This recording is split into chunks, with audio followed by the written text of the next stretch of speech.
व्यष्टि अर्थशास्त्र संबंधी अवधारणाएं, मॉड्यूल नंबर 3 आ गया हमारा। 2 मॉड्यूल हमारे 4 क्लासेस में कंप्लीट हो गए। मांग क्या होती है? यह किसी वस्तु की वह मात्रा होती है जिसे खरीदने हेतु एक व्यक्ति किसी निश्चित मूल्य पर खरीदने का इच्छुक एवं योग्य हो। कोई चीज है और उस चीज को किसी निश्चित मूल्य पर हम खरीदने के इच्छुक हैं और योग्य भी हैं, खरीद भी सकते हैं उसको, वो उस चीज की मांग है। समझ गए? नकारात्मक संबंध, देखो ये मांग क्या होगी। मूल्य 50 है और मांग इतनी है, ठीक है। जैसे मांग बढ़ेगी मूल्य जो है वो कम हो जाएगा। नकारात्मक संबंध है, एक चीज बढ़ रही है तो दूसरी घट रही है। समझ में आ गया या बोर्ड पे समझाऊं इसको? पहले भी बताया था, ठीक है। मांग का नियम क्या है? मांग का सिद्धांत क्या है? अन्य तत्व समान रहने पर, मतलब कैटरस पेरिवस, अन्य तत्व समान रहने पर किसी वस्तु के मूल्य में गिरावट आने से उसकी मांग की मात्रा में वृद्धि होती है, एवं इसके ठीक विपरीत, मतलब कोई किसी चीज का मूल्य गिर गया, उसकी मांग की मात्रा बढ़ गई, ठीक है। जैसे आईफोन है, आईफोन मान लो 1 लाख रुपए का आता है, वो सडनली 50,000 का हो गया, उसकी मांग बढ़ गई। समझ गए? तो वह क्या होगा कि किसी वस्तु की, अन्य चीजें समान रहने पर किसी वस्तु के मूल्य में गिरावट आने से उसकी मांग की मात्रा में वृद्धि होती है, एवं ठीक इसके विपरीत, मांग की मात्रा में वृद्धि होती है मूल्य में गिरावट आने से। मूल्य बढ़ जाएगा तो मांग की मात्रा कम हो जाएगी, अपोजिट वर्ड है। यह दर्शाता है कि किसी वस्तु की मांग की मात्रा एवं मूल्य में अन्य तत्व या अन्य बातें समान रहने पर नकारात्मक संबंध होता है। समझ गए? नेगेटिव रिलेशन, एक चीज बढ़ेगी दूसरी घट जाएगी, दूसरी बढ़ेगी पहली घट जाएगी। मांग के निर्धारक तत्व क्या है? मांग क्यों घटती और बढ़ती है? मूल्य, मूल्य एक निर्धारक तत्व है। जब मूल्य कम होता तो मांग की मात्रा बढ़ जाती है, सेम सिंपल, ठीक है। उपभोक्ता की आय, यदि उपभोक्ता की आय बढ़ती है तो मांग भी बढ़ जाती है। मांग की मात्रा की बात नहीं कर रहे हैं हम, मांग बढ़ जाती है। मांग की मात्रा में और मांग में अंतर है। समझ आया? क्या समझ आया बताना, मांग की मात्रा में और मांग में क्या अंतर?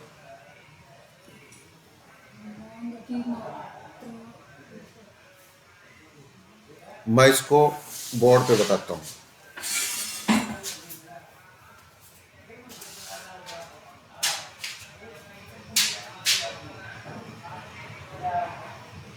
This is price and this is quantity demanding, ठीक है।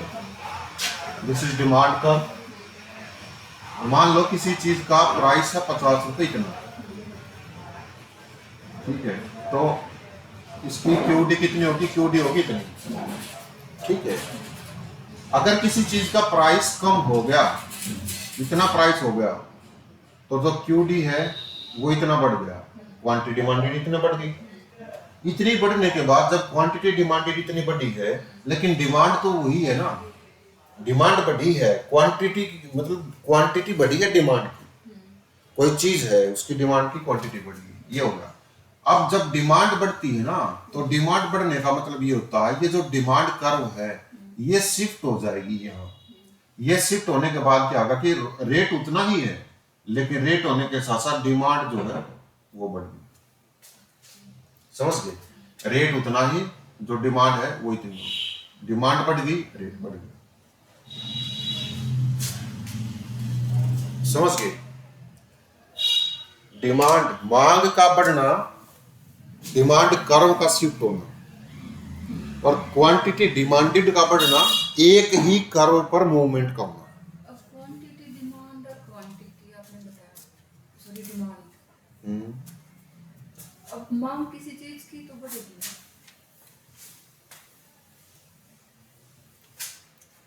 दोबारा बताता हूं, इसको देखो, ये क्वांटिटी डिमांडेड है, ठीक है। प्राइस है इतना, हम बनाना लेकर के चलते हैं, ठीक है। ये डिमांड हो गई, डिमांड कर्व होगी कि इतने प्राइस पर इतनी क्वांटिटी की जरूरत है, ठीक है। मैं 2 डजन लिख देता हूं, ठीक है। 60 का प्राइस होगा, 2 डजन केले की जरूरत है। क्या हो गया कि जो केला है उसका प्राइस जो है वो डिक्रीज हो गया, 60 to 40 पर आ गया, यहाँ आ गया। तो जब 60 to 40 आ गया तो ये क्वांटिटी इतनी बढ़ गई, हम कह सकते हैं जब किसी चीज का प्राइस कम होता है तो उसकी क्वांटिटी की डिमांड बढ़ जाती है। आप समझ गए, ये था क्वांटिटी डिमांड। डिमांड में परिवर्तन बढ़ गया। क्वांटिटी डिमांडेड की बात कर रहे हैं, लेकिन जब डिमांड बढ़ जाती है ना, क्वांटिटी डिमांड की बात नहीं कर रहे, डिमांड की बात कर रहे हैं, तो ये जो डी कर्व है ये शिफ्ट हो जाती है राइट वर्ड। यस। समझ गए? तो अब 2 दर्जन केले, डिमांड बढ़ गई और डिमांड बढ़ गई तो प्राइस बढ़ गई। ये डिमांड का बढ़ना है, ये क्वांटिटी डिमांडेड बढ़ना है। Both are separate thing. समझ गए? ये अलग अलग चीजें होती हैं। यस, क्वांटिटी डिमांड 2 होगी जिसमें मान लो प्राइस कम हुआ तो हम या तो 1 दर्जन ले रहे थे, अब 2 दर्जन हाँ, क्वांटिटी ज्यादा लग गई। हो गए। और डिमांड का बढ़ना, जैसे अब ये शिवरात्रि आ गई, हाँ। तो उसमें रेट बेसिक से हाई जा रहा है, लेकिन उनकी डिमांड है, डिमांड भी बढ़ रही है उनकी। यस। वो जो 4-5 ही घर खाते थे बनाना, अब वो और भी फास्ट तो बहुत सारे रख हाँ रहे हैं। हाँ, अब सबको जरूरत होगी, डिमांड बढ़ गई। या वो डिमांड बढ़ गया पहले से। ठीक है, यस। आप समझ गए? जब डी रेखा, ये याद रखना है, यस। इंपॉर्टेंट है। जब डी का मतलब डिमांड, जब डिमांड रेखा दाई ओर खिसक जाती है, जैसा मैंने इसमें बताया है, जब डी रेखा दाई ओर खिसक जाती है तो मांग बढ़ती है। मांग की मात्रा नहीं, मांग बढ़ती है या मांग में बढ़ोतरी होती है। यस। समझ गए? देखो ये जो बनाया हुआ है, सेम मैंने बोर्ड पे उतारा इसको, मैंने डी को शिफ्ट किया है राइट वार्ड में। मैंने ये बताया कि मांग बढ़ गई, और ये जो है ना, ये मांग की मात्रा बढ़ गई। ठीक है। तीसरी क्या चीज है जो इसको प्रभावित करती है मांग को? संबंधित वस्तुओं के मूल्य, मूल्य में घटोतरी बढ़ोतरी होगी, मांग पर इफेक्ट पड़ेगा। यस। चाय पीते हैं, जैसे चाय और कॉफी दे रखा, प्रतिस्थापित वस्तु है। ठीक है, जो एक चीज की जगह दूसरी चीज हम यूज कर लें, प्रतिस्थापित वस्तु है। समझ में आ गया? चाय का रेट बढ़ गया, कॉफी का एज इट इज है, कॉफी है ना, पी लेंगे। समझ गए? कॉफी का रेट बढ़ गया ना भाई, चाय पियेंगे। ठीक है, तो कॉफी का रेट बढ़ गया तो चाय की डिमांड बढ़ गई, चाय का रेट बढ़ गया तो कॉफी की डिमांड बढ़ गई। तो ये प्रभावित करते हैं डिमांड को। ठीक है। पूरक वस्तु है कार और पेट्रोल, पेट्रोल के दाम बढ़ेंगे, कार नहीं खरीदेंगे कोई। पेट्रोल का दाम कम हो गया, लोग कार खरीदेंगे। के लग गया? पेट्रोल का दाम बढ़ गया, बाइक नहीं खरीद रहे, स्कूटी नहीं खरीद रहे, इलेक्ट्रिक वाहन खरीद रहे। ठीक है, because of price of petrol. ठीक है, देखो पेट्रोल की मांग बढ़ेगी, ये जो एरो लगा रखा है बढ़ाने वाला ऊपर की, पेट्रोल की मांग ऊपर की ओर चलेगी, कार की मांग नीचे की ओर आएगी। समझ में आ गया? मूल्य, मूल्य कैसे? देखो कार है कोई, 4 लाख रुपए में कार जो है वो, ये डिमांड करो, ये डिमांड पहले वाली, 4 लाख रुपए में कार इतनी खरीद रहे हैं, इतनी क्वांटिटी है। लेकिन जैसे ही जो कार है, कार की डिमांड कम होगी। ठीक है, डिमांड कर जब लेफ्ट वर्ड आएगी तो डिमांड कम होगी, डिमांड कम हो जाएगी तो 4 लाख रुपए में इतनी कारों की डिमांड है अब। ठीक है, जब मांग रेखा बाई ओर खिसक जाती है तो मांग में कमी को दर्शाता है। समझ गए? क्या समझे? पहले वाले में हमने देखा था कि मांग रेखा है, अगर वो दाईं तरफ जा रही है, हाँ तो इसका मतलब उसकी क्वांटिटी बढ़ रही है। हाँ, क्वांटिटी बढ़ रही है, सॉरी, वो डिमांड बढ़ रही है, डिमांड बढ़ रही है। ओनली डिमांड बढ़ रही है। जब हमने देखा कि अगर ये जो डिमांड है, मांग रेखा है, ये बाईं तरफ आ रही है, तो इसका मतलब इसकी डिमांड कम हो रही है। हाँ, डिमांड कम। ठीक है, वो उतनी चीज़ और नहीं है। हाँ, क्वांटिटी डिमांडेड क्या है? फिर क्वांटिटी डिमांड तो फिर प्राइस बढ़ जाता है तो क्वांटिटी डिमांडेड कम हो जाती कम है। हो जाती है। ठीक है, जब डिमांड रेखा लेफ्ट वार्ड खिसक जाती है तो मांग कम होती है, जब राइट वार्ड हो जाती है तो तो ज्यादा हो जाती है। ठीक है, और क्वांटिटी डिमांडेड का घटना और बढ़ने का मतलब है एक ही रेखा पर मूवमेंट होना, उसमें रेखा एक रहेगी क्वांटिटी डिमांडेड के संदर्भ में। समझ गए? उपभोक्ता की अभिरुचि भी मांग में परिवर्तन करती है। अभिरुचि का मतलब स्वाद में परिवर्तन, चाय और कॉफी लगा सकते हो। स्वाद में परिवर्तन है तो मांग भी क्या होगी, नीचे हो गया, ऊपर नीचे होगी, हाँ परिवर्तित होगी। मौसम में परिवर्तन, कोल्ड ड्रिंक सर्दियों में, हाँ सर्दी में कोल्ड ड्रिंक्स पिएंगे तो उसकी डिमांड कम होगी। भविष्य में मूल्य परिवर्तन की संभावना, यस। ठीक है, भविष्य में मूल्य परिवर्तन की संभावना, जैसे कि सोना पहले ही खरीद लो, दिवाली आने वाली है, सोने का रेट बढ़ेगा, ठीक है, मूल्य परिवर्तन होगा। अगर हमें लग रहा है किसी चीज का मूल्य बढ़ेगा, पहले ही खरीद लो। अगर हमें लग रहा है कि इन फ्यूचर किसी चीज का रेट घटेगा, अभी मत खरीदो, वेट करो। वो भी मांग को क्या करती है, प्रभावित करती है। अब पूर्ति क्या है, सप्लाई क्या है? यह किसी वस्तु की वह मात्रा होती है जिसे एक संस्था या उत्पादक किसी निश्चित मूल्य पर बेचना चाहता है, यह सप्लाई है। जीरी आ गई, ठीक है, जीरी को हम बेचना चाहते हैं किसी निश्चित मूल्य पर या नहीं बेचना चाहते हैं, वो सप्लाई है, ठीक है। अब इसको भी मूल्य डिटरमाइन करेगा। अब इसको देखो, मूल्य मूल्य बढ़ेगा, सप्लाई बढ़ गई, पूर्ति की मात्रा बढ़ेगी। मूल्य बढ़ गया किसी चीज का, जीरी 20 के बजाय 40 की होगी, फटाफट बेचेंगे लोग। नहीं तो ऐसे ऐसे भी लोग हैं कि जीरी ना घराए रखेंगे, 6 महीने क्यों नहीं हो जाओ, प्राइस बढ़नी चाहिए इसमें। इसमें सकारात्मक संबंध है, लेकिन मांग में और मूल्य में क्या था, नकारात्मक संबंध था।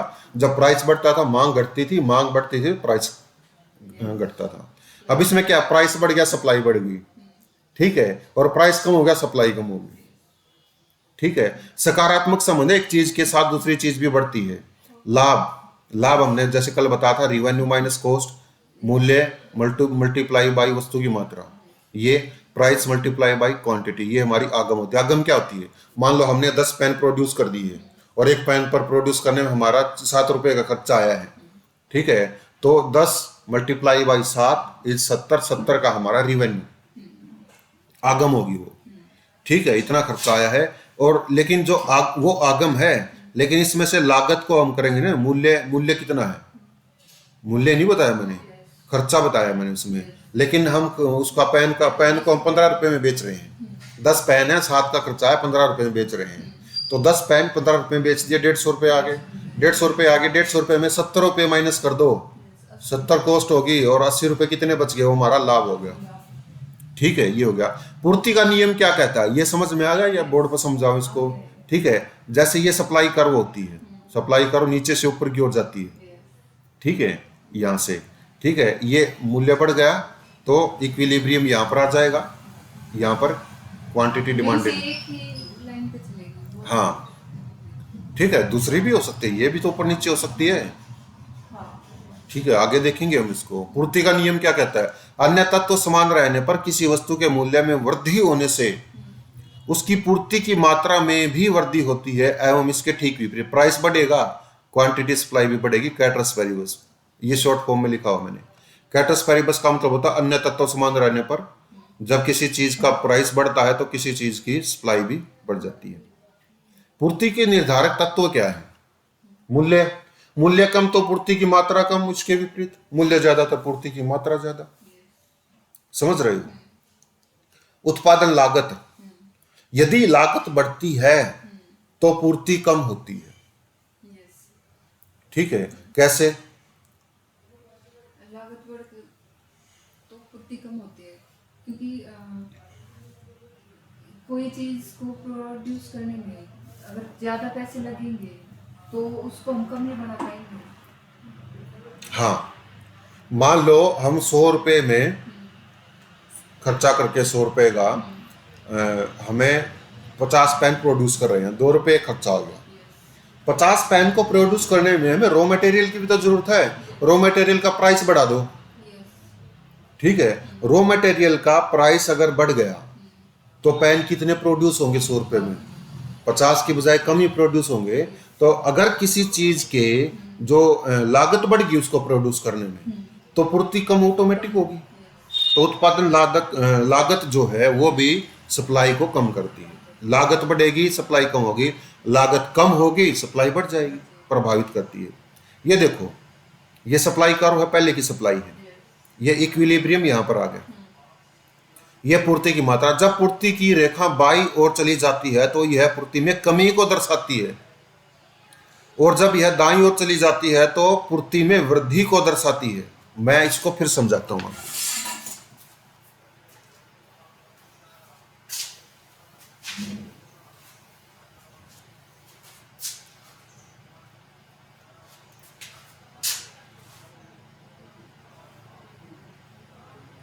ये हमारी सप्लाई कर्व है, ठीक है। सप्लाई कर्व में कोई चीज है, उसकी सप्लाई डिमांडेड नहीं ले रहे हम, सप्लाई हो रही है, ठीक है। किसी चीज की सप्लाई इतनी है, इतने प्राइस पर, ठीक है।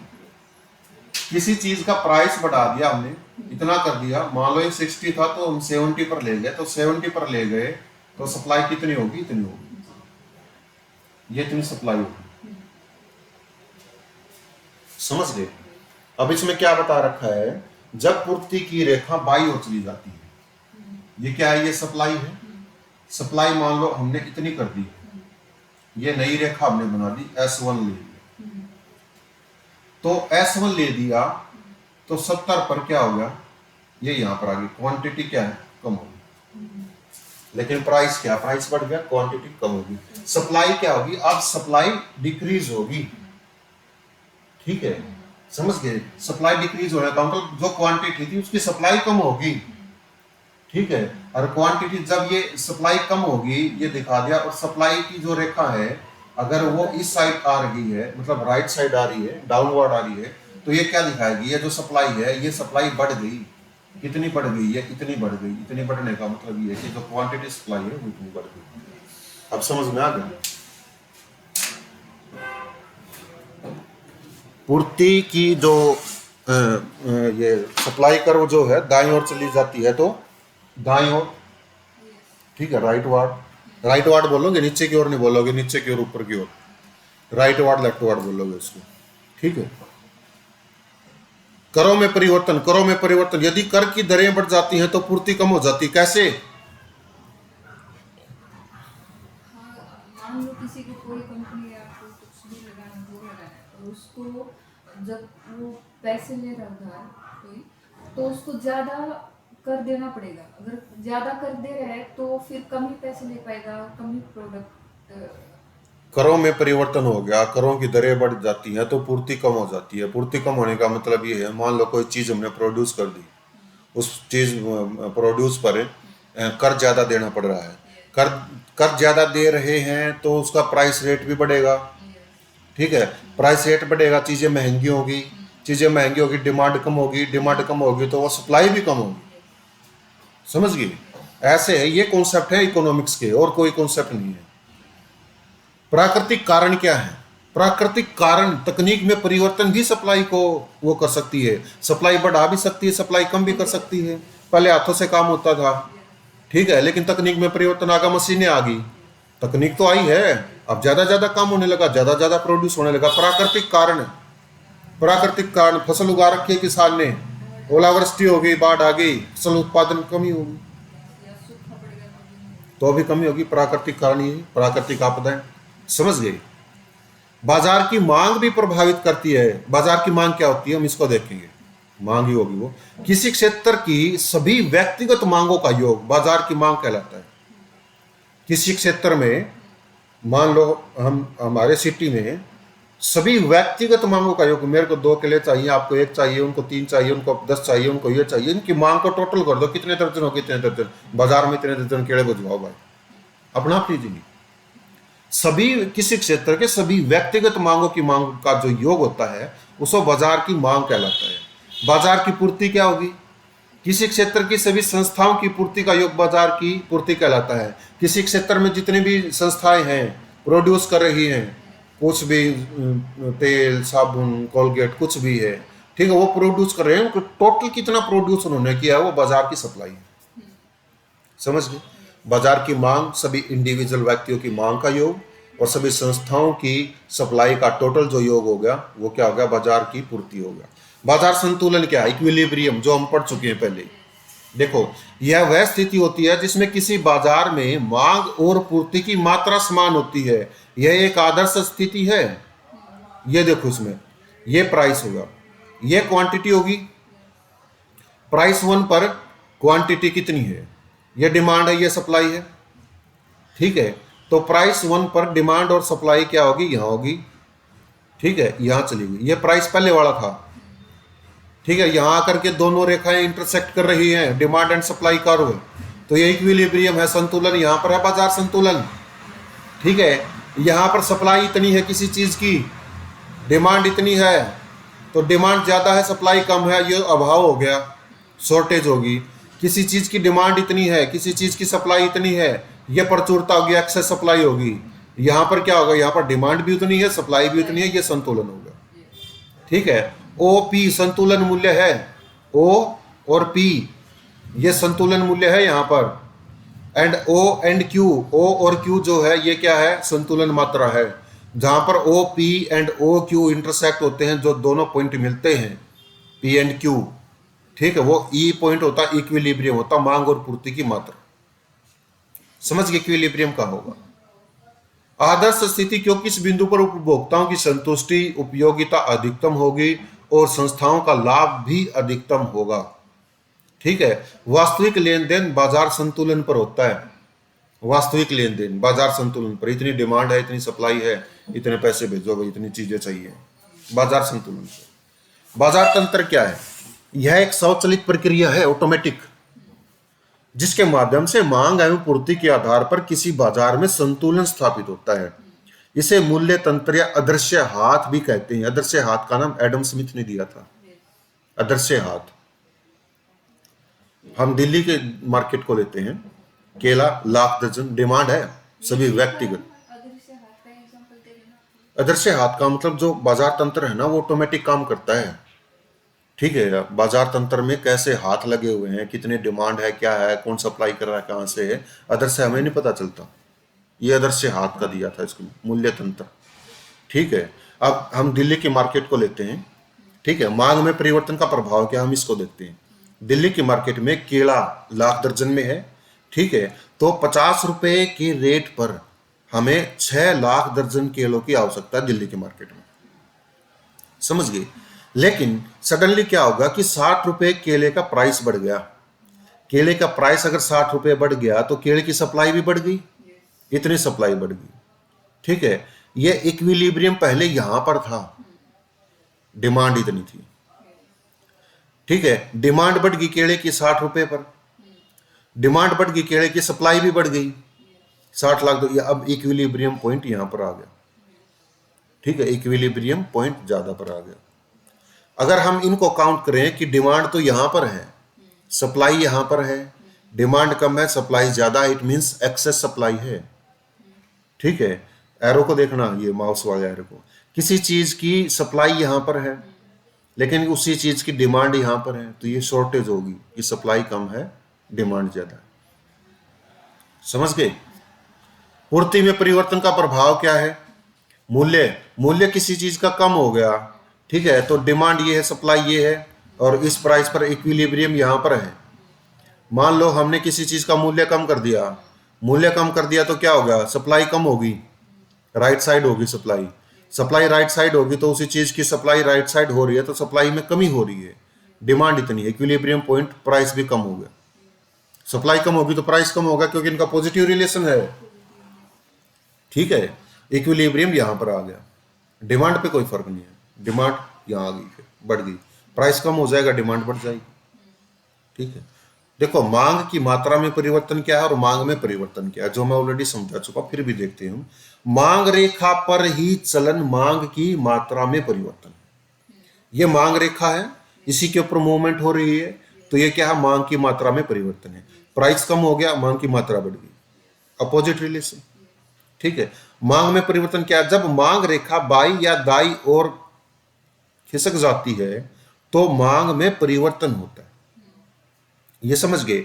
अब ये पहले डिमांड इतनी थी, अब डिमांड इतनी हो गई है, डिमांड इतनी हो गई है, तो इट मीन्स क्या होगा कि जो डिमांड है वो बढ़ गई है, राइट साइड जाएगी बढ़ेगी, लेफ्ट साइड जाएगी घटेगी। कारण क्या है, मांग की मात्रा में परिवर्तन का, मूल्य में परिवर्तन से मांग की मात्रा में परिवर्तन होता है। समझ गए। अब मांग की मात्रा का परिवर्तन क्या है, कारण आय में परिवर्तन हो गया तो मांग की मात्रा बढ़ गई। ठीक है, मांग में मांग बढ़ गई। ठीक है। संबंधित वस्तुओं के मूल्य में परिवर्तन होने से मांग बढ़ गई, रुचि में परिवर्तन होने से मांग बढ़ गई। ठीक है।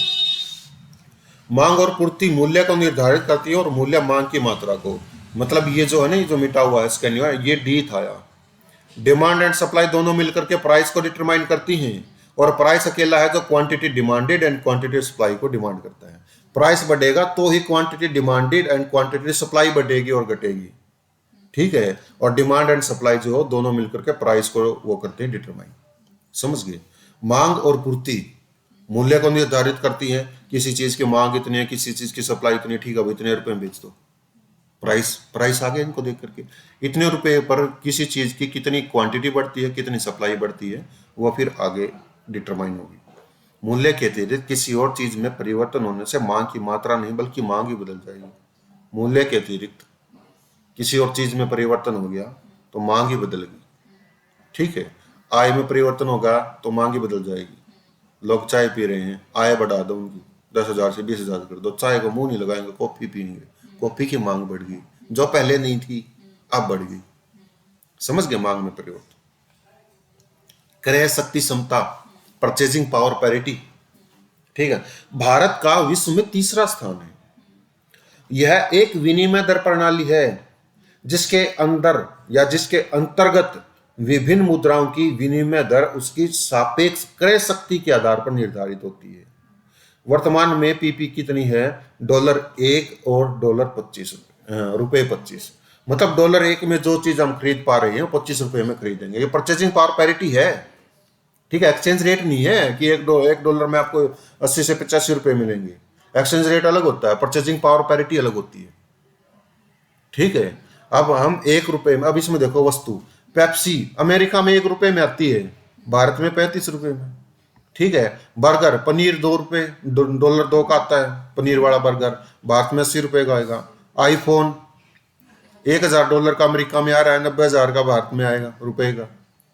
बाकी और चीजें हैं। ठीक है। तो हम क्या करेंगे कि $1,00,000 भारत के 18 लाख रुपए के बराबर, 18 लाख रुपए करना है, डॉलर नहीं रुपए करना, 18 लाख रुपए के बराबर है। तो वी कैन से दैट कि $1 18 के बराबर।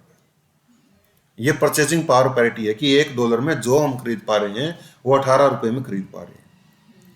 ये बास्केटो है। ठीक है। ये कुछ बास्केट है, टोकरी, वस्तुओं की टोकरी। ठीक है। उस पर व्यय के आधार पर इसको डिटरमाइन किया गया। क्रय शक्ति क्षमता को यूएन अंतरराष्ट्रीय तुलना कार्यक्रम द्वारा मापा जाता है। इसका प्रयोग जीडीपी प्रति व्यक्ति आय की अंतरराष्ट्रीय स्तर पर तुलना करने के लिए किया जाता है। समझिए। बाजार विनिमय दर, मार्केट एक्सचेंज रेट क्या है? $1 इज इक्वल टू ₹83,045। भारत का 5वां स्थान है। बाजार विनिमय दर, मार्केट एक्सचेंज रेट, ठीक है, उसके हिसाब से डॉलर में और रुपए में क्या। देखो, यह मांग और पूर्ति पर आधारित है। मांग और पूर्ति, उसके हिसाब से रेट डिटरमाइन कर दिया। परचेजिंग पावर पैरिटी नहीं, मांग और पूर्ति के हिसाब से। यह एक मुद्रा का दूसरी मुद्रा के संदर्भ में मूल्य है। मैं डॉलर को कितने रुपए में खरीद पाऊंगा, या कितने मतलब $1 में कितने रुपए आएंगे। ठीक है। या कई डॉलर का $1 आएगा।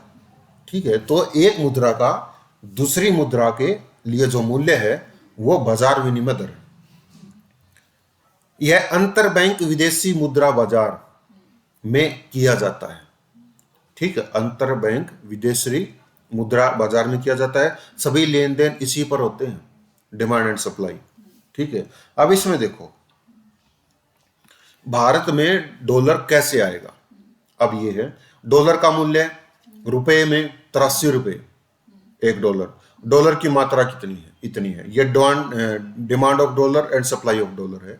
तो भारत में अंतर प्रवाह का मतलब बाहर से, विदेशों से भारत में डॉलर कैसे आएगा? निर्यातक कैसे? भारत में जो एक्सपोर्ट किया जा रहा है विदेशों में जो माल, उसके बदले में हमें डॉलर मिल रहा है, तो ऐसे आ गया। विदेशी पर्यटक जब विदेश से भारत में आ रहे हैं, डॉलर लेकर के आएंगे, वो डॉलर एक्सचेंज करवाएंगे कि रुपए दे दो, क्योंकि रुपए चल रहे हैं, डॉलर आ गए। विदेशी निवेशक कैसे? कि भारत में कुछ इन्वेस्टमेंट करना चाहते हैं, तो रुपए में इन्वेस्टमेंट होगी, डॉलर लेकर के आएंगे, एक्सचेंज करवा लेंगे, डॉलर आ गए। विदेशी अंतरण, रेमिटेंसेज, रेमिटेंसेज तो समझते होगे क्या है, बताना।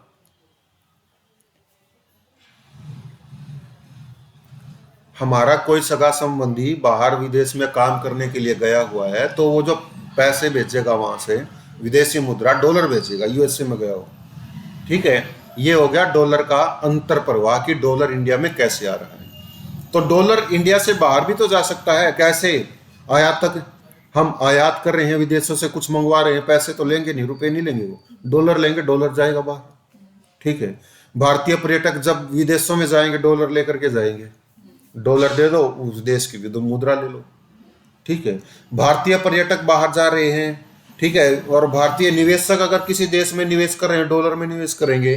विदेशी निवेश की निकासी, विदेशी निवेश की निकासी का मतलब है किसी विदेश ने, किसी फॉरेनर ने इंडिया में निवेश किया हुआ है डॉलर में, सडनली वो अपना निवेश वापस ले लेता कि नहीं, संभावना नहीं है, तो जो विदेशी निवेश की निकासी होगी तो डॉलर में निकासी होगी। पैसे में निवेश किया था, पैसे दे देंगे, पैसे एक्सचेंज करवा लेगा, डॉलर लेके चला जाएगा, क्या काम के पैसे उसके। तो ये है डॉलर का अंतर प्रवाह और उत्प्रवाह, डॉलर कैसे भारत में आता है, कैसे जाता है, समझ गए। क्रय शक्ति समता,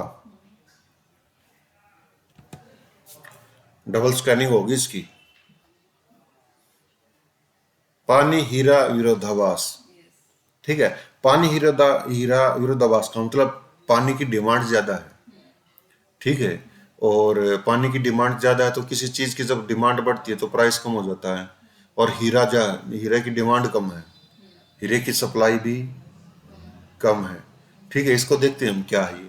किसी भी वस्तु का मूल्य उसकी मांग और पूर्ति पर निर्भर करता है। पानी की पूर्ति हीरे से ज्यादा है, अगर सप्लाई ज्यादा है ना, किसी चीज की सप्लाई बढ़ेगी तो उसका मूल्य भी तो बढ़ेगा, मूल्य बढ़ेगा तभी तो सप्लाई बढ़ती है। पानी की सप्लाई ज्यादा है लेकिन हीरे की सप्लाई कम है, तो हीरे की सप्लाई कम है तो हीरे का रेट भी तो कम होना चाहिए, पानी का रेट ज्यादा होना चाहिए। ये विरोधाभास क्यों है? हमने अब क्या देखा है, हमने क्या देखा, किसी चीज का प्राइस बढ़ गया, सप्लाई बढ़ गई, ठीक है। किसी चीज का प्राइस कम हो गया तो क्या हो जाएगा, सप्लाई भी कम हो जाएगी इसी पे। लेकिन पानी की सप्लाई ज्यादा है, इसका रेट ज्यादा क्यों नहीं है? हीरे की सप्लाई कम है, हीरे की सप्लाई कम है, इसका रेट कम क्यों नहीं है? ये विरोधाभास है। देखो इसको पढ़ो।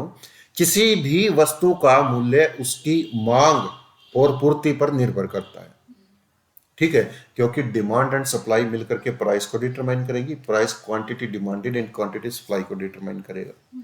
तो किसी भी चीज का मूल्य उसकी डिमांड और उसकी सप्लाई पर डिपेंड करेगा। पानी की पूर्ति हीरे से ज्यादा है इसलिए इसका मूल्य कम है, क्यों?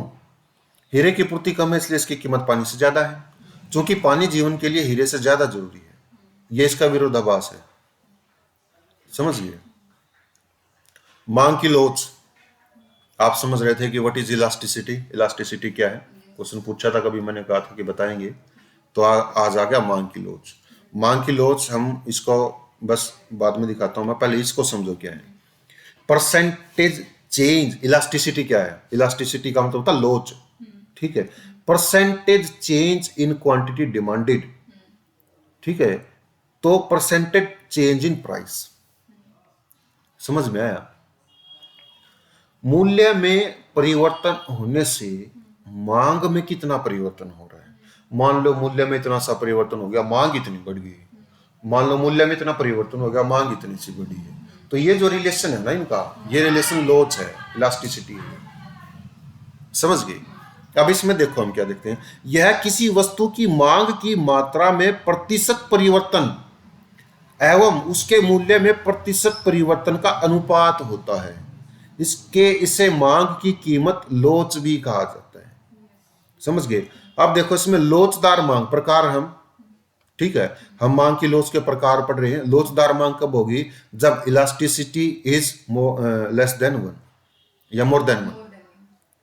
इलास्टिसिटी जब मोर देन 1 होगी, यदि ई का मान 1 से अधिक है तो उसे लोचदार मांग कहते हैं। जैसे कि percentage change in quantity demanded is more than percentage change in price. Price कम, हाँ, प्राइस थोड़ा सा होगा लेकिन डिमांड ज्यादा होगी, इलास्टिसिटी। अब इसमें देखो, देखो इसमें क्या बता रखा है, मूल्य जरा सा कम हुआ और मांग की मात्रा में कहीं ज्यादा परिवर्तन हुआ। ये देखो मैंने बना रखा है, ठीक है, मूल्य जरा सा कम हुआ है और मांग देखो कितनी बढ़ गई, ठीक है, ये मांग की मात्रा होगी, तो ये क्या होगी, लोचदार मांग होगी। मांग ज्यादा बड़ी है, मांग ज्यादा लोचदार है, प्राइस थोड़ा सा है, प्राइस कम लोचदार होगी। इसी से समझ लो कि मांग ज्यादा बड़ी है, मांग ज्यादा लोचदार होगी, वो लोचदार मांग है। बेलोचदार मांग क्या है, जब इलास्टिसिटी इज लेस देन 1, जब ई का मान 1 से कम हो, मतलब percentage change in quantity demanded is less than percentage change in price. अब इसमें क्या है, देखो मूल्य में ज्यादा परिवर्तन और मांग की मात्रा में जरा सा परिवर्तन। ये देखो मूल्य कितना नीचे आ गया और मांग जरा सी बढ़ी है, ये क्या हो गया, बेलोचदार मांग होगी। मांग की इकाई लोच देखो, when value of E is equal to 1, percentage change in price and percentage change in quantity demanded equal है दोनों। जितना प्राइस बढ़ा है उतनी ही मांग भी बढ़ गई, जितना प्राइस कम हुआ उतनी ही मांग भी कम होगी। वहाँ पर प्राइस भी ज्यादा कम हो लेकिन डिमांड कम क्यों हुई? कहाँ, ये आपने बताया, प्राइस कम हो गया ज्यादा हाँ लेकिन डिमांड कम।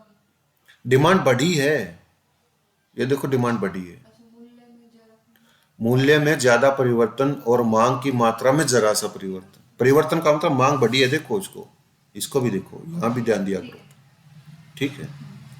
अब ये बराबर हो गए, मांग की इकाई लोच होगी। पूर्ण बेलोचदार मांग क्या है, ई इज इक्वल टू 0, जब ई में परिवर्तन हो, मांग में कोई परिवर्तन नहीं, प्राइस में परिवर्तन हो, मांग में कोई परिवर्तन हो। जब मूल्य में परिवर्तन होने से मांग की मात्रा में बिल्कुल भी परिवर्तन ना हो, वह पूर्ण बेलोचदार मांग होती है। उदाहरण नमक, नमक को कितना ही महंगा कर लो, कितना ही इसको कुछ भी कर लो, इसकी डिमांड उतनी ही रहेगी स्वादानुसार, ठीक है। तो ये मांग की मात्रा है, जिसमें डी करो इज इक्वल टू, सीधी हो जाएगी, स्ट्रेट हो जाएगी, ठीक है, सीधी वर्टिकल होगी डी करो, ठीक है। अब प्राइस चाहे इतना रखो, डिमांड फिर भी इतनी रहेगी, चाहे प्राइस इतना रखो, डिमांड फिर भी उतनी ही रहेगी, ठीक है। तो ये होगी पूर्ण लोचदार मांग क्या है, E is equal to infinity, जब मूल्य में जरा सा परिवर्तन और मांग की मात्रा में या मांग में असीमित परिवर्तन हो, पता ही नहीं चल रहा हो, ठीक है। ये देखो, ये असीमित परिवर्तन है डिमांड में, ठीक है, मूल्य यहाँ है, इतना कर दो तो मांग का पता ही नहीं कहाँ तक चली जाएगी, ठीक है। ई के निर्धारक तत्व, इलास्टिसिटी के निर्धारक तत्व क्या है, लोचदार, लोच के निर्धारक तत्व हैं। आवश्यक वस्तुएं बेलोचदार मांग होगी, आवश्यक वस्तुएं जो है उनकी मांग क्या होगी, बेलोचदार होगी, मतलब ई की जो वैल्यू होगी वो 1 रुपए से कम होगी। आवश्यक वस्तुएं कौन सी,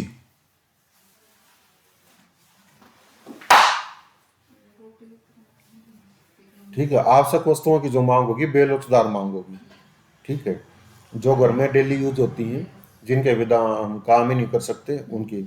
और विलासिता की वस्तुएं लोचदार मांग होगी, विलासिता की वस्तुएं, एसी का प्राइस 40,000 से 20,000 कर दो, सबके घरों में एसी होगा, विलासिता की वस्तुएं लोचदार मांग होगी ना, ठीक है। प्रतिस्थापित वस्तुएं लोचदार मांग होगी, ठीक है।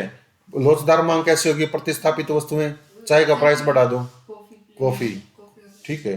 अप्रतिस्थापित वस्तुएं बेलोचदार मांग होगी, अप्रतिस्थापित, ठीक है, नमक है तो नमक की जगह तो नमक ही होगा, ठीक है। जितने उपभोक्ता के पास विकल्प होंगे उतनी ही लोच होगी, ठीक है। विकल्प, नमक का विकल्प नहीं है, लोच भी नहीं है, इन्फिनिट, जीरो, जीरो डिमांड। कृषि वस्तुओं के मूल्य में अस्थिरता, ये आ गया किसानों की निर्धनता का विरोधाभास क्या है, इसको समझेंगे। पहले इसको देखते हैं, बेलोचदार मांग एवं पूर्ति, ठीक है। ये डिमांड एंड सप्लाई कर्व होगी, ये डिमांड होगी, ये डिमांड होगी, ये डिमांड। अन्य वस्तुएं कृषि वस्तुएं, कृषि उत्पादन बढ़ने से कीमतों में भारी गिरावट आती है, अन्य वस्तुओं का उत्पादन बढ़ने से मूल्य में बहुत कम गिरावट आती है। देखो क्या है, ये प्राइस है, ये प्राइस है, और ये क्या है, डिमांड एंड सप्लाई है, पहले वाली इक्विलिब्रियम यहाँ पर है, क्वांटिटी डिमांडेड इतनी। सडनली क्या हो गया कि सडनली जो है सप्लाई बढ़ गई, ठीक है, सप्लाई बढ़ गई, डिमांड इतनी ही है, तो क्या हो जाएगा, क्वांटिटी डिमांडेड इतनी बढ़ेगी, सप्लाई इतनी बढ़ेगी, मूल्य नीचे आ जाएगा। किसानों का विरोधाभास ये है, ठीक है, मूल्य नीचे आ गया। जो डिमांड इतनी थी पहले, वो डिमांड अब इतनी होगी, D1 करव आएगी, ठीक है, सप्लाई भी उतनी ही है, ठीक है, डिमांड ये थोड़ी सी वैसे होगी, रेखा वो होगी, और D1 यहाँ पर आ गई, D1 यहाँ पर आ गई, तो सप्लाई पहले इतनी, अब सप्लाई भी बढ़ गई, सप्लाई बढ़ गई तो क्या हो जाएगा, जो प्राइस है वो नीचे आ गया, ठीक है। अब इसमें देखो क्या है, किसानों की निर्धनता का विरोधाभास क्या है, इसको समझना अच्छे से, आपको पता चलेगा कि जो आजकल जो धान की फसल आई हुई है, किसानों का क्या विरोधाभास है। 10 रुपए के प्राइस है किसी चीज का, मान करके चलो, उसके प्राइस पर क्वांटिटी डिमांडेड है इतनी, मतलब 10 रुपए प्रति किलो के हिसाब से 1,000 किलो, 10,000 किलो आलू चाहिए, ठीक है, मतलब 10 रुपए 1 किलो और 10,000 किलो की डिमांड है, तो कितने हो जाएगी, 1 लाख की आगम हो जाएगी आलू की, ठीक है, किसी किसान ने आलू लगा रखे हैं, तो ये सप्लाई पहले वाली थी, अब सप्लाई बढ़ गई, डिमांड उतनी ही है, सप्लाई बढ़ गई, सप्लाई जैसे ही बढ़ गई, डिमांड उतनी ही है सेम, तो प्राइस आ गया 2 रुपए किलो आलू पर 14,000, ठीक है, प्राइस कम हो गया, ठीक है, क्वांटिटी डिमांडेड बढ़ गई, क्वांटिटी डिमांडेड जब बढ़ जाती है, प्राइस जब कम हो गया, ठीक है, या यूं कह लो कि सप्लाई पहले इतनी थी, अब सप्लाई इतनी चली गई, अब सप्लाई ज्यादा हो गई, तो यहां पर देखो क्वांटिटी डिमांडेड क्या है, वो भी बढ़ गई, ठीक है, लेकिन प्राइस कम हो गया, इक्विलिब्रियम यहां पर आ गया, मतलब 10,000 किलो आलू की डिमांड थी, आलू की डिमांड अब कितनी होगी, 14,000 किलो हो गई, सप्लाई भी बढ़ गई, लेकिन रेट क्या हो गया, रेट तो चला गया ना नीचे, ठीक है। अब इसमें सप्लाई वन में क्या है, सप्लाई वन में 10,000 किलो की बजाय 14,000 किलो आलू की सप्लाई हो गई, लेकिन रेट 2 रुपए हो गया, रेट कम हो गया, तो 28,000 की आगम हो गई, जो आगम 10,000 किलो में 1 लाख की हो रही थी, वो प्रोड्यूस बढ़ने के बाद वो अब 28,000 की ही हो रही है, ठीक है।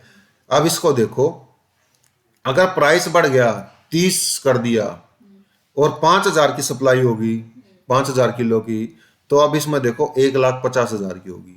कहने का मतलब ये है, जब किसी चीज की सप्लाई बढ़ती है ना, किसान जो कुछ भी चीज वो कर रहे हैं, सप्लाई जैसे ही बढ़ जाएगी, उसका रेट कम हो गया, रेट कम हो गया तो किसान का नुकसान है, ठीक है, किसान इसमें फंसा है। किसान जब पैदावार कम करता है, 5,000 किलो की कर दी, तब प्राइस ज्यादा बढ़ जाता है, और किसान जब पैदावार ज्यादा कर लेता है तो प्राइस कम हो जाता है, यह किसान का विरोधाभास है, समझ गई। तो इसके हिसाब से जो किसान है बेचारा गरीब ही रहता है, ठीक है, समझ नहीं पाता वो मार्केट तंत्र को, मार्केट मैकेनिज्म्स को।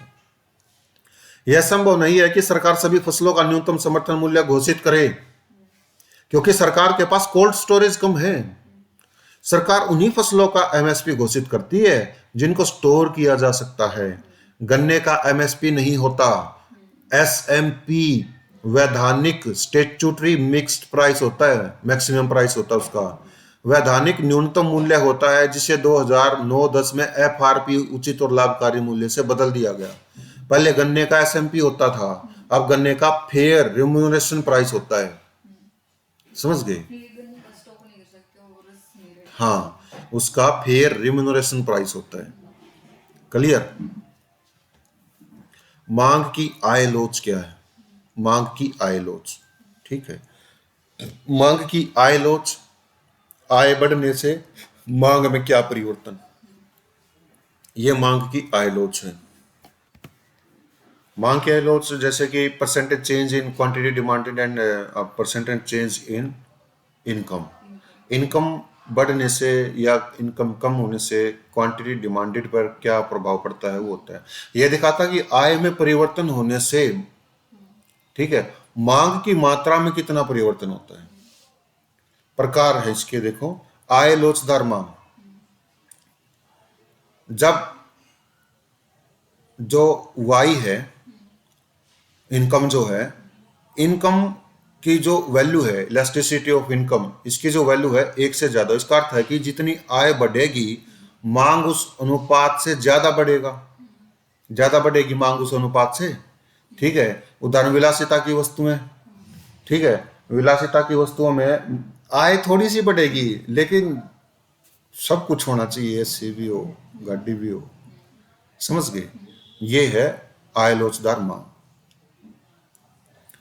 आय बेलोचदार मांग, इनकम बढ़ जाएगी लेकिन जो वैल्यू होगी उसकी वो एक से कम होगी। ठीक है, इनकम आय बढ़ने से आवश्यक वस्तुओं की मांग कम ही बढ़ती है। फॉर एग्जांपल आवश्यक वस्तुएं, ठीक है, उनकी मांग कम ही बढ़ेगी, इनकम बढ़ेगी तो। ठीक है, इकाई आय लोचदार मांग जब इज इक्वल टू 1, वैल्यू 1 के बराबर हो। ठीक है, जिस अनुपात में आय बढ़ेगी उसी अनुपात में मांग भी बढ़ेगी। ठीक है, इन्फिनिटी जब पूर्ण आय लोचदार मांग है ये, थोड़ी सी आय बढ़ने से मांग में असीमित परिवर्तन होगा। ठीक है, ये 4 नंबर और 1 नंबर की जो भी वस्तुएं हैं सामान्य वस्तुएं हैं। ठीक है, और ये जो 2 नंबर की है और 3 नंबर की, ये भी सामान्य वस्तुएं, सारी सामान्य वस्तुएं 1 to 4। 5, पूर्ण आय बेलोचदार मांग जब elasticity of income is equal to 0। आय बढ़ने से मांग में कोई परिवर्तन नहीं है। आय बढ़ने से मांग घटे। ठीक है, आय बढ़ गई लेकिन मांग घटे। ठीक है, मतलब 0 से कम हो वैल्यू। जब आय बढ़ेगी तो मांग घटेगी। ऐसी वस्तुओं को निम्न स्तरीय वस्तुएं कहा जाता है। लो वैल्यू की है, लो वैल्यू की लेंगे ही नहीं हम, आय बढ़ गई। ठीक है, निम्न स्तरीय वस्तुएं कहा जाता है। निम्न स्तरीय वस्तुएं वह वस्तुएं होती है जिनकी मांग उपभोक्ता की आय में वृद्धि होने से घटती है। जब आय बढ़ने से जिन वस्तुओं की मांग बढ़ती है उन्हें सामान्य वस्तुओं की श्रेणी में रखा जाता है। ये सामान्य वस्तुएं हैं, लेकिन आय बढ़ की मांग घट की निम्न स्तरीय वस्तुएं होगी। गिफेन वस्तुएं कौन सी, इनको देखो। इन वस्तुओं को सर रॉबर्ट गिफेन के नाम से जाना जाता है। उसी ने बताया था गिफेन वस्तुओं का कॉन्सेप्ट। ये वे निम्न स्तरीय वस्तुएं होती है जिनके मूल्य में वृद्धि होने से उनके मांग में भी वृद्धि होती है। निम्न स्तरीय वस्तुएं, मूल्य बढ़ गया तो मांग भी बढ़ गई, वो मूल्य बढ़ा तो कुछ ना कुछ तो जरूर होगा। प्राइस बढ़ गया, क्वांटिटी बढ़ गई, डिमांडेड बढ़ गई, सकारात्मक संबंध हो गया। गिफेन वस्तुएं, ये वस्तुएं मांग के नियम का पालन नहीं करती। गिफेन वस्तुएं मांग के नियम का पालन नहीं करती। मांग का नियम क्या बोलता है कि प्राइस बढ़ेगा, क्वांटिटी डिमांड घटेगी, ये मांग का नियम है। लेकिन ये गिफेन वस्तुएं क्या है, प्राइस बढ़ेगा, क्वांटिटी भी बढ़ेगी, नियम स्तरीय वस्तुएं होंगी। ठीक है, मांग के नियम का पालन नहीं करती। वेबलाइन वस्तुएं कौन सी हैं? यह वस्तुएं सामाजिक स्तर से संबंधित होती हैं, जैसे कि महंगे हीरे, अनुकूलित कारें, एसी वाली, हवाई जहाज या महंगी दुर्लभ वस्तुएं। इन वस्तुओं के मूल्य में वृद्धि होने से उनकी मांग में भी वृद्धि होती है। प्राइस बढ़ गया, क्वांटिटी डिमांडेड भी बढ़ गई, महंगी वस्तुएं हैं, ये वस्तुएं भी मांग के नियम का उल्लंघन करती है। मतलब गिफेन वस्तुएं, प्राइस बढ़ गया, मांग बढ़ गई। वेबलाइन वस्तुएं, प्राइस बढ़ गया, मांग बढ़ गई। डिफरेंस ये है, गिफेन वस्तुएं निम्न स्तरीय होती हैं, वेबलाइन वस्तुएं जो होती है वो महंगी वस्तुएं होती हैं। ठीक है, ये मांग के नियम का उल्लंघन करती है। मांग की मात्रा यह होगी, संसाधनों का आवंटन हम कल डिस्कस करते हैं।